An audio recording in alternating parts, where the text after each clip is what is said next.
3 రోజుల పాటు విచారించిన అధికారులు శుక్రవారం రాత్రి ధనుంజయ రెడ్డి, కృష్ణమోహన్ రెడ్డి అరెస్టు చేశారు. అనంతరం ఇరువురి కుటుంబ సభ్యులకు సమాచారం ఇచ్చారు. అదేవిధంగా ఇవాళ ఏసీబీ కోర్టులో ధనుంజయ రెడ్డి, కృష్ణమోహన్ రెడ్డిలను హాజరుపరచనున్నారు. ఇందులో భాగంగా కాసేపట్లో వైద్య పరీక్షల నిమిత్తం ఇద్దరిని విజయవాడ ఆసుపత్రికి తరలించనున్నారు అధికారులు.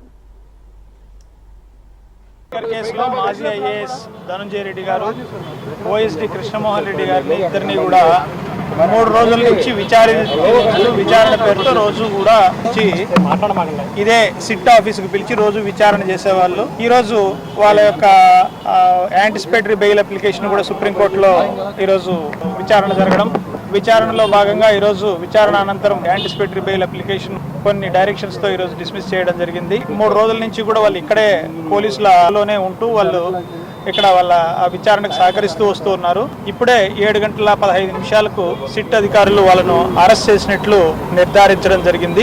రేపు కోర్టులో ప్రొడ్యూస్ చేసేటువంటి అవకాశం మార్నింగ్ 8 o'clock కోర్టులో ప్రొడ్యూస్ చేస్తామని ఇప్పుడే తెలియజేయడం జరిగింది. 10 గంటలకు తీసుకెళ్లి హాస్పిటల్కి తీసుకెళ్లి హాస్పిటల్లో వాళ్ళ వైద్య పరీక్షల అనంతరం 11 గంటలకు 10:30-11 గంటలకు కోర్టులో హాజరుపరిచే అవకాశం మెండుగా కనిపిస్తుంది. ఈ కక్ష సాధింపు చర్యల్లో భాగము ఇది అందరికీ తెలుసు. ఎందుకంటే గతంలో కేసులు పెట్టారు కాబట్టి మేము దాని కౌంటర్గా అందరి మీద కూడా కేసు పెడతాము.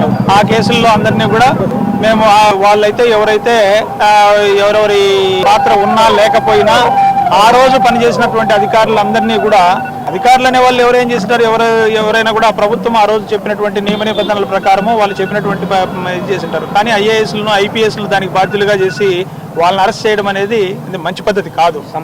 ఇది సంప్రదాయం అనేది కొనసాగుతుంది. ఇది మరి ఎక్కడికి దారి తీస్తుందో తెలియదు, కానీ ఇది మంచి సంప్రదాయం అయితే మాత్రం కాదు. కేసులో